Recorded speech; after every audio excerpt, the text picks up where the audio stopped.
All right there, guys. How are you all doing? Well, what a few days it's been. After I last spoke to you guys on, I want to say it was Friday evening.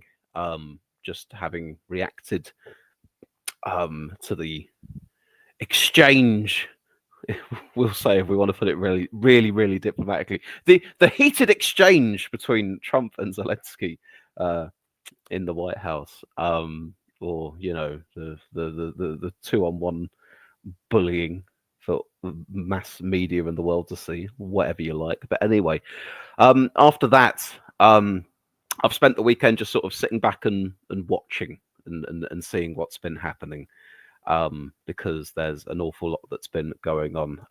For starters, Zelensky he came here to the UK after the meeting with Trump, because there was already it was already on the cards that there was going to be this big meeting that we were hosting, which involved the heads of a number of different European governments, including Macron of France. You had Ursula von der Leyen of the EU there as well. You had Justin Trudeau of Canada, so getting a little bit transatlantic there, and of course Zelensky as well. And the purpose of that summit, that meeting, was to continue to discuss European defence and what exactly Europe's role ought to be in supporting Ukraine, either in the ongoing war or in the event of some kind of a ceasefire or peace deal. And what came out of that thus far has broadly been, well, we will continue to support Ukraine with military aid. We need to continue to push for no deal to be put in place without Ukraine's approval or without Ukraine having a say in it. That they want to push for the Americans to have a role in a backstop or for guarantees on Ukraine's defense, but also that they are trying to put together a coalition of the willing. And at the moment, that coalition of the willing appears to be the United Kingdom, France, and possibly the Canadians as well. I suspect that list will grow over time, but we're waiting to see. We're waiting to see other countries announce exactly what role they're going to have. What we've heard from our side so far has been that we don't want to preempt what the other countries' leaders may want to announce in their own time. The truth being, the brutal truth being, that there's obviously difference in opinion amongst different European countries about what kind of role they want to take, what they want to put in, whether that will involve military or troops or just money or whatever. There's some differences of opinion there. But at the very least, and this will bring me on to what I was about to talk about, I'll read James Fielding's comment. He says, Starmer has been impressive on foreign policy, though we'll give him a little breathing space for now. He'll still be judged on his domestic record if he wants re-election.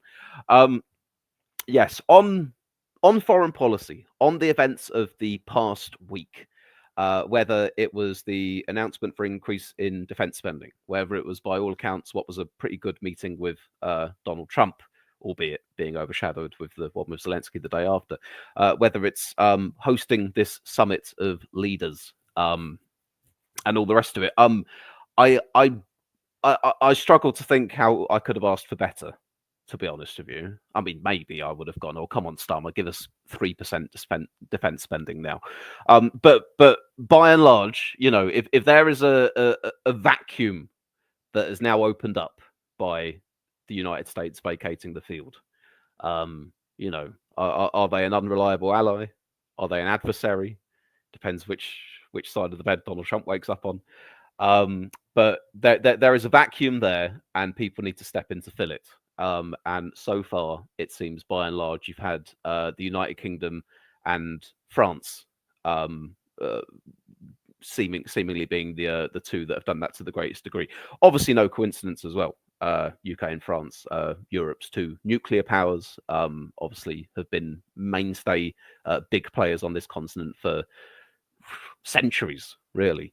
But yeah, I want to say that I am pleased. Not only am I pleased, I am proud with where our country has been at on this in the past week or so. So absolute credit to Starmer. Likewise, I'm going to say credit to Kemi Badenoch as well, because she played her role perfectly. In issues like this, in issues like if you think back to Boris Johnson's time in office, where you had like the pandemic and you had Ukraine as two things that popped up. Starmer knew when, as leader of the opposition, it was time to say, I'm standing with the government. These are unprecedented times. We need to speak with a united voice. We're here to support you in all the measures we think will be positive.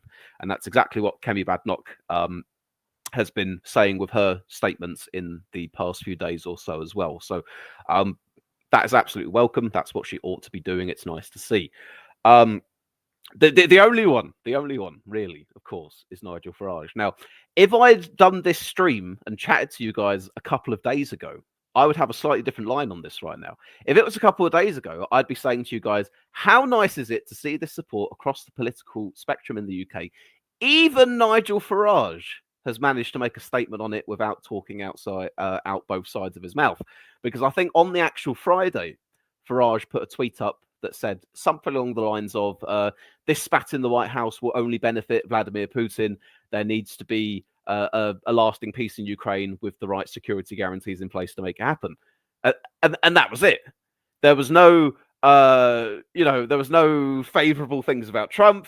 There was no bad words about Zelensky. There was no umming and ahhing or any of it. Farage just put out that statement, and I took it in the context of the things that Starmer was saying, the stuff that Badnoch was saying, the stuff that Ed David was saying, etc. And I went, "Oh, Nigel, have you hopped off the fence finally? Are you over here on our side on this particular issue?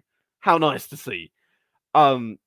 And then I think since he's been on, I think it was Nick Ferrari on LBC, and he's backtracked towards his usual, Nigel. I mean, I'll say this, right, because I'm going to criticize Nigel Farage for not criticizing Donald Trump.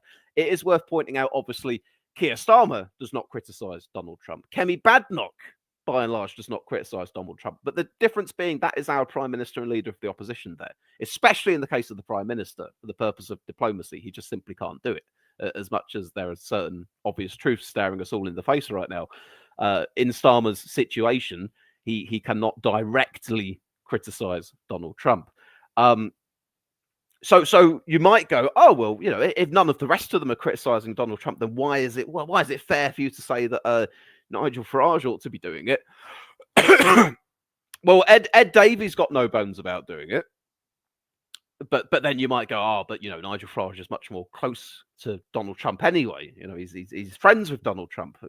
Those are his considerations, and it's like, all right then. But do you really need to appear on the media and criticize Zelensky whilst still bending over backwards not to have a negative word to say about Donald Trump? It's all well and good to say, oh yes, well that spat doesn't help anybody, without making much further comment about that. But there we go. That's Nigel Farage's prerogative. So for a brief moment in the wake of Friday, I did look at something he said and went, "Oh, Nigel, how good and proper of you."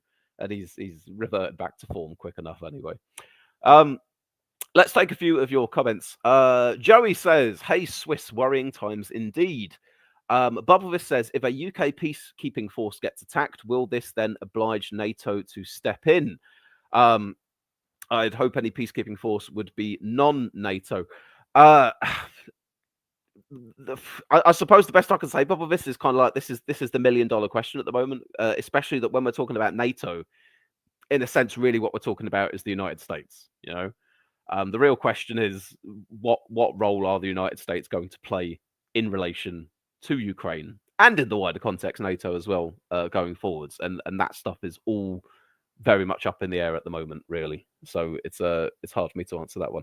I'm getting a call on my phone. No, I'm not going to answer it. Joey says, we are literally in need of rejuvenating our military industrial complex and being on a war footing. I agree with you, Joey. Sky Echo says, "Hi, Swiss. Hello there." John Cooper says, "Will you have guests?" I wasn't planning it. Excuse me. I wasn't planning it for today. This was going to be I always say a fairly short one, and then it goes on forever. I am planning a fairly short one here. You need to believe me when I say that. Sky Echo 7 says, "Have I missed much?" Lee Ball says, "Swiss went full MAGA." No, you haven't missed an awful lot.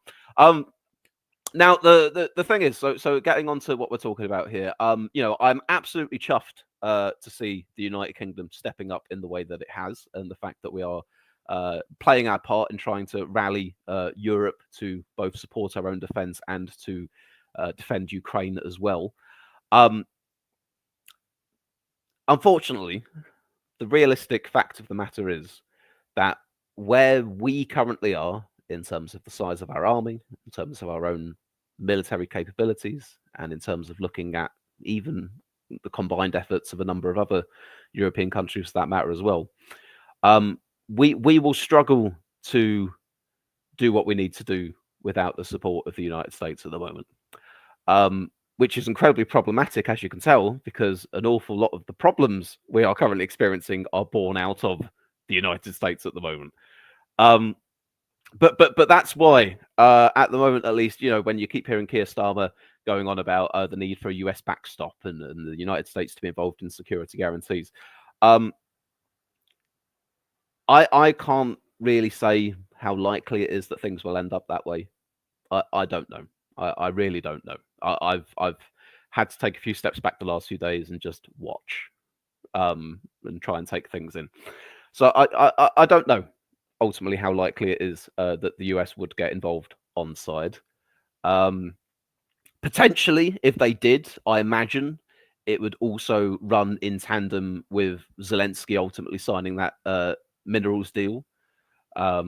Potentially as well, one of the prices to pay for that would be to extract some kind of a groveling apology from Zelensky towards Trump and Vance, as distasteful as that would be to see. That, I expect, would make part of the roadmap if the US were to end up ultimately offering up a security backstop, whatever form that would end up taking. But that said, I don't know the likelihood of that ultimately succeeding. There are many indicators that seem to suggest that the US's interests are fairly opposite to our own in these issues at the moment. But I can't blame Starmer and Europe for trying, because it makes absolute sense that we try. It makes absolute sense that whatever the possibility of us being able to somehow say and do the right amount of things that involve stroking Donald Trump's ego, or being deferential to him, or things that him as the great deal maker, as everyone loves to say, will go, oh yes, that's advantageous to me.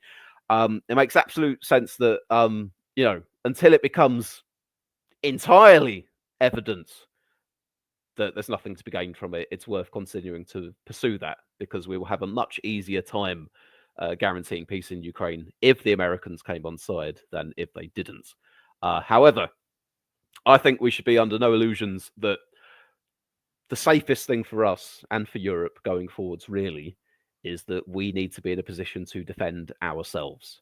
Maybe on this occasion, you can just about win Trump back round again to do what needs to be done.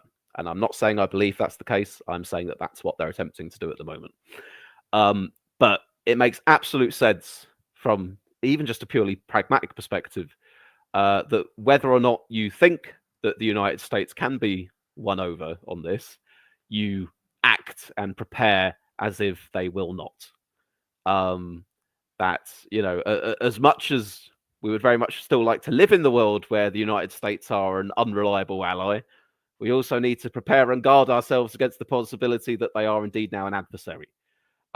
So I think as far as us trying to rally Europe together to take this threat much more seriously, to increase defense spending and do all the other things that need to be done, but at the same time continue to make overtures towards the US and Trump, and cringingly bend over backwards to say lovely things about them and all the rest of it.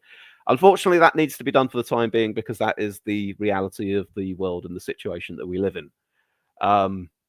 As much as I hate to say it, I long for a point in time, years down the line, where we can hold our fingers up and say, because we know that we can look after ourselves well enough by then. But can't be done at the moment, really.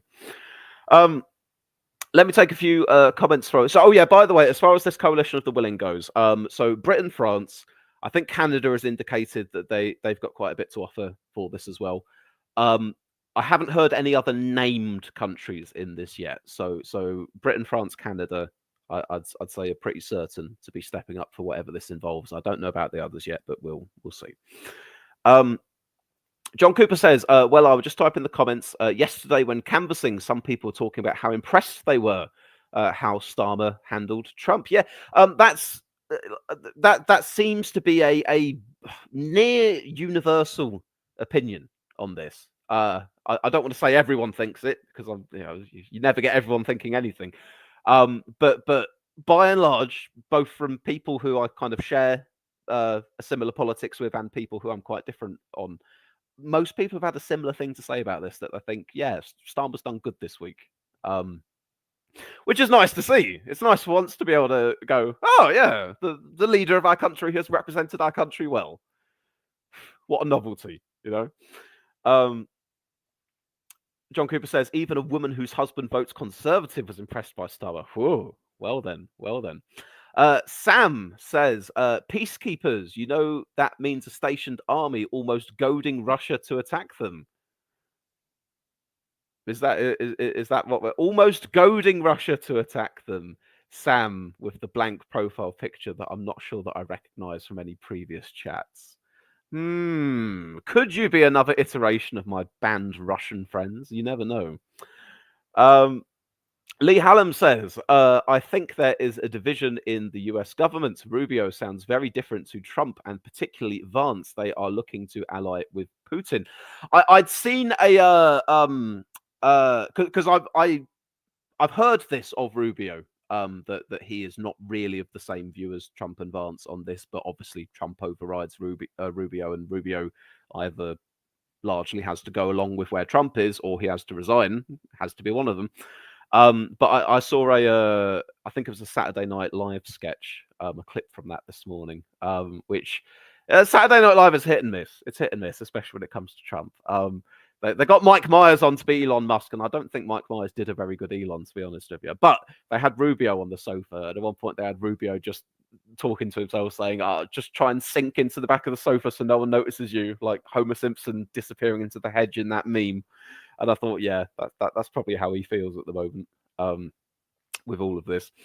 Lee Ball says, how will Starmer survive without Annalise Dodds on side? His first choice chancellor, don't forget. You know what? I'd completely forgotten about that. Yeah, so in the wake of Starmer announcing cuts to aid spending in order to increase defense spending, Annalise Dodds resigned from the government, citing that as being her reason for it. So it shows that, it's certainly for Labour, when you think about Labour's natural political instincts, are totally opposite to the idea of cutting aid spending for the sake of defence. But circumstances needs must, I suppose. It's interesting as well, though. It is interesting to me that that particular policy, cutting aid in order to boost defence spending, there was a bit of polling that I saw done on it, broken down by what parties people voted for at the last general election. Which voters of any party, of the four main ones, let's say, support the policy of cutting aid to increase defence spending more than any other? It's Reform voters. Now, don't get me wrong. I'm not saying that Starmer's done that primarily for the purpose of courting Reform voters as opposed to addressing the ongoing needs of the time. But I think this does play into a much larger strategy we're beginning to see from Starmer, where they're turning their attention much more towards Reform as being the threat towards them, rather than the Tories. I've seen low-level stuff like them putting graphics on, like ads on social media that will be using Reform-esque colours in it, or I think there was some statistical quote which bolstered Labour's case about what they were doing, but they attributed it from GB News, which is obviously, very much Reform's natural constituency of where they go for news. So that is interesting. I have heard stuff about the whether or not we're seeing the revival of Blue Labour or not, in some of their approaches to things, which it's a double-edged sword, obviously, because they're going to be able to I say they're going to be able to. It's maybe making too many assumptions, but they're certainly targeting voters who may once upon a time have voted for them, or the Tories that are now going to Reform. They're trying to speak the language of those people more. They're trying to target them specifically with some of their messages, and ultimately, you assume they're going to try and affect changes in terms of policy of things that will ultimately fix problems that they're seeing as a reason to vote for reform. The final one is probably the most important, because they can do all the fancy ads on Facebook that they like, but unless they've got actual hard results to show them on I don't know, immigration and the economy or whatever, it's not going to bear any fruit. But yeah, I have really noticed that. I have noticed that in the last week or two, that they certainly seem to be orienting themselves now towards trying to draw in some reform voters. What else do we have here? Bubblevis says Turkey offered themselves for a peace force, but they are NATO. So that's not Turkey have been an interesting one in this actually, because I think they were involved in some attempts at some talks between Ukraine and Russia back in 22, which obviously fell apart.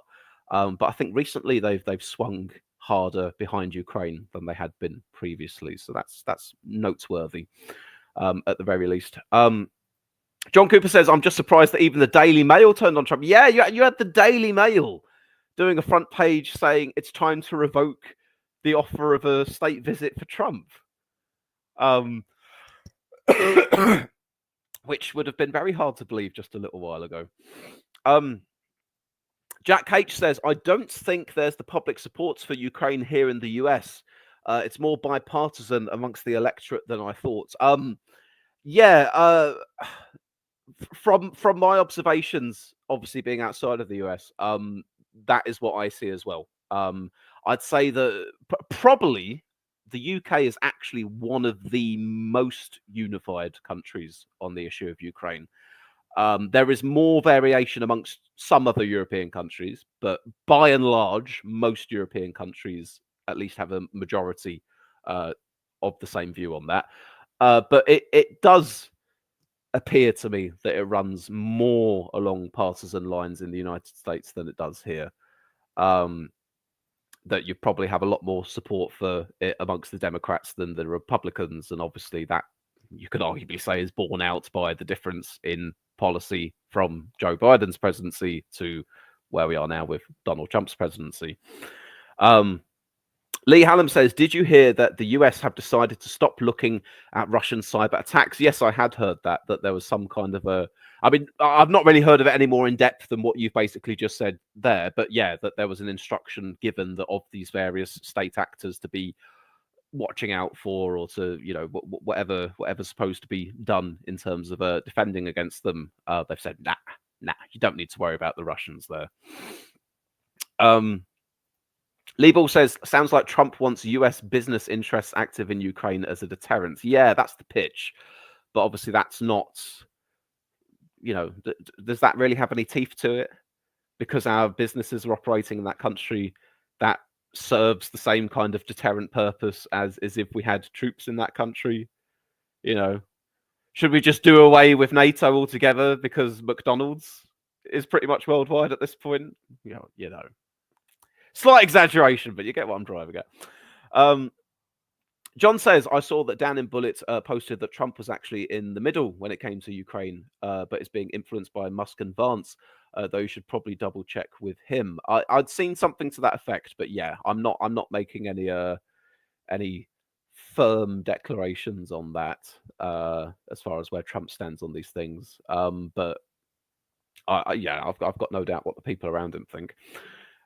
Joey says, I think either way, we need to be able to defend ourselves. That will make Trump respect us more and more likely to be on our side as well. I think Trump certainly does respect power. I'd say. I don't want to sit here and sort of like say, oh yes, I've done my psychoanalysis of Donald Trump, and I can tell you here are all the things that Donald Trump likes, and here are all the things that Donald Trump doesn't like. And if we do this, this, and this, we're going to have a really easy time with Donald Trump. I don't feel comfortable trying to say that. But at the very least, the stronger we are, the less easily we can be pushed around, and the more effectively we can stand up for our allies who are not as strong as we are. That makes very good sense in any context. Cameron Hickman says, why are we continuing this war? Well, it depends what you mean by that, Cam. We're currently looking towards a ceasefire, but our position has always been, when the war comes to an end, we want it to be on Ukraine's terms, or at least with Ukraine in the strongest position that they can be in. So, at the very least, maybe you're referencing the fact that we've pledged more money to Ukraine recently. At the very least, for as long as Russia still has troops inside of Ukraine that are still killing Ukrainian soldiers, it makes fair enough sense that we stand behind the Ukrainians and say, well, we're going to do what we can to help you fight off the Russians. But obviously, the last few weeks have very much been moves by a number of different countries to bring the conflict to an end. The question is very much, though, on what terms. It's fair enough to say, bring an end to the war, ceasefire, or settled agreement, or, Russia keeps the territory they've already got, Ukraine keeps what they've managed to hang on to, and then it's done. But, we keep talking about those security guarantees, but it is important. It is important. Depending on what the framework is for how Ukraine's going to look after a war or a ceasefire, whether it involves, NATO membership's been taken off the table like ages ago. But so in absence of that, you're having to look at, say, a peacekeeping force or something along those lines to represent some kind of security in lieu of NATO. But for as long as we don't currently have a peace, and that's up for negotiation, it makes absolute sense to continue supporting the Ukrainians for as long as the Russians have not left their country yet. And it makes sense that if there is going to be a peace, it's one that isn't completely selling the Ukrainians down the river either. Lee Hallam says, First Minister to resign on principle rather than in disgrace.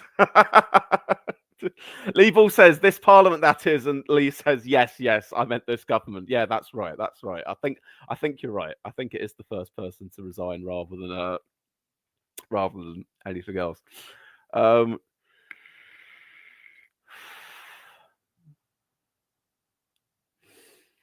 Sam says, not sure what the face pull was about. I'm not being hostile, just trying to get another opinion. Maybe I got you wrong there, Sam. Maybe I've had some less than what word am I trying to look for here? Some bad actors popping up in the chat in the last few weeks, so I've had to be wary of them somewhat. But what have you said here? I'm not being hostile, just trying to get another opinion. Tell me how troops from multiple nations stationed on the Russian border under the guise of peacekeeping isn't provocation. Isn't provocation? Well, Sam, Russia's invaded Ukraine. So we need to start off on that basis first of all, right? Okay, I hope we're accepting roughly the same world of facts where we say Russia has invaded Ukraine. There's currently a war going on in Ukraine right now because Russian troops are in there attempting to take over the country and overthrow the leader of that country. That's pretty darn provocative, I'd say. The efforts about trying to put peacekeeping troops in Ukraine is to deter Russia from attacking again after some kind of a peace agreement. It's not about provocating.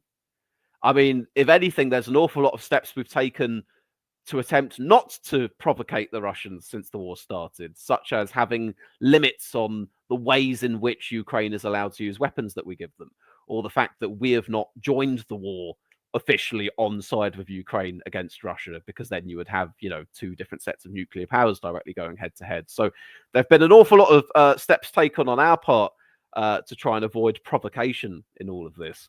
But the idea, I see the way that you're framing it there, having troops from multiple nations stationed on Russia's border. How is that not provocative? Because they're there for the purpose of stopping Russia's troops from re-invading Ukraine. It's not that they're going to be there as a preempt to invading Russia or something. I'm sure Vladimir Putin would probably like to pitch it that way, but it seems pretty obvious that that is the purpose of why they're going to be there, in order to stop another invasion of Ukraine, given what we've already seen. So that is why I completely rejects the idea that if we're going to get involved as peacekeeping forces, it's somehow provocation. There's a certain point where you've got to say, I'm sorry, Russia. I know that you may not like some of the things that we're doing, but you know what? We don't like some of the things that you've been doing. There needs to be a line in the sand where we say we are going to have to get involved. I mean, but there's a fair point, though. There is a fair point to come out of this, which is every indication from Russia thus far has been that they will not accept European or NATO or peacekeeping troops or what have you within Ukraine's borders, and that's something that they've been pretty hard on so far. So it does beg the question with these apparent ongoing negotiations between Trump and Putin at this point, if, when, and how they eventually do reach some kind of an agreement. Obviously, the question for one part will be: is that an agreement that Ukraine would wish to support? But that's going to be an interesting one as well, because all of Europe at the moment is talking about peacekeeping, trying to ensure Ukraine's security after the war, obviously in lieu of a NATO membership. If Russia is flat out saying as a red line, no, we're never going to have that in a million years, and that's a red line that they stick to, then I struggle to see there being any kind of a ceasefire or peace agreement. If Russia were never going to budge on that, then the war would end up continuing. So that's just worth mentioning as well, I suppose. Any point being a minister for overseas aid without a budget? Well, still got half a budget, I suppose. But yeah, I'll take your point. Lee Hallam says the Morgan McSweeney effect. I think talking about when I was mentioning Blue Labour and the pivot towards reform voters. John Cooper says, what Starmer is doing to appeal to reform voters is a double-edged sword, Swiss. On the one hand, he could win those voters back. On the other, it doesn't work, and he loses progressive voters to the Greens and the Libs. Yep, fair point, Cooper. Lee Hallam says, polling on US opinion isn't pro-Russian. That's only 4%, but 44% say they don't care. Yeah, there's apathy there. I mean, keep in mind, this is more relevant to us because it's happening on the same continent as us. For the Americans, there is a sense of separation. Don't get me wrong. There are plenty of Americans who are involved and kept abreast of things that are going on in the rest of the world, and a great many of them that care about what's happening in Ukraine and all the rest of it.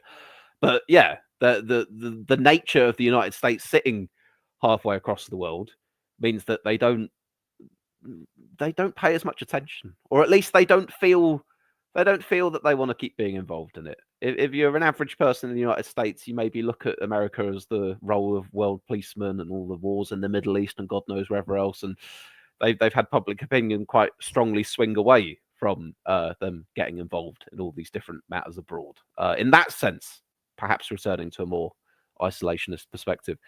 But the point being, and I think the thing that people would need convincing on then is, this is in a slightly different nature to some of those other adventures abroad. If you are an American that still values the idea of the free world and previously likes the idea of your country being the leader of the free world, or hell, maybe you just want to be a participant in the free world, or maybe you just like a free world to still be there to be a part of in the first place, then what's happening in Europe and the threat from Putin is quite important. Frank says, hi, Swiss. Sorry for tuning in late. Should I go back and watch from the start? I'm not sure. It's up to you. Whatever you like. I'm going to be wrapping up fairly shortly anyway. Let me see if I can... I'm nearly caught up with the rest of this here. Jack H says, need to negotiate a ceasefire and honestly buys time to tool up. Europe has been caught sleeping, too reliant on the US.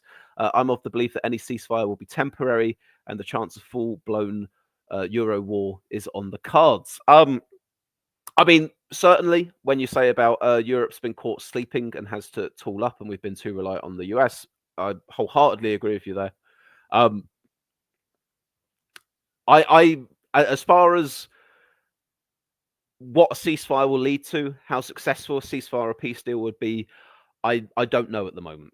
I don't know. And I think the reason I don't know in part is because we don't even know what shape or form a potential ceasefire would take. So it's hard for me to predict that right now just because I don't know where we're going to end up on that. But certainly broad strokes, if you want to say something like, do you think it's more likely we end up in a war in the next 5 years than it looked a few years back, or something like that, then I'd say, yeah, obviously it does. Sam says, fair point, but it will still be took as provocation. Well, yeah, I mean, I'm sure that the Russians will say that. I've got no doubt about that. But at the very least, Sam, I'd like to apologise for, I think, sort of unduly dismissing you earlier on. I'd confused you for another guise of one of the bots that we've had popping up in the chat lately. But of course, you were just there as a person offering an opposing point of view. And you deserve to have that respectfully disagreed with. Lee Hallam says, there is a big ocean and they feel safe, only need to worry about the Canadian and Mexican threat. And Joey says, I'm traditionally Farage and Reform, but I'm impressed with Starmer's foreign policy. And John Cooper says, can't really blame Europe too much on complacency, as they probably never thought the USA would turn their back on them with Trump, though shame for them for not preparing for a second Trump term. All right then, guys, I'm going to wrap things up here. As I say, I wanted to keep it a fairly short one, and I think we've touched on some of the main beats of the last few days. So, we will see what happens. There's an awful lot going on right now. And I can offer little predictions here and there, or assessments of, if this happens, then that might happen, and blah blah blah. But truth be told, I'm just copying I'm just copying talking points from other commentators that I happen to agree with, or that I think, yeah, that sounds reasonable. I don't really have any special insight into this. Like I say, this isn't like when I'm talking about opinion polls. I feel very good talking about opinion polls. I feel like I know my shit when I'm talking about opinion polls. This is just trying to make sense of a really complicated and fluid situation. But there we are. And Blue Guy says, I only ever get here at the end. Wah, wah. All right then, guys. Thank you very much. Drop the stream a like if you've enjoyed. Catch you all later on. Ta-ta.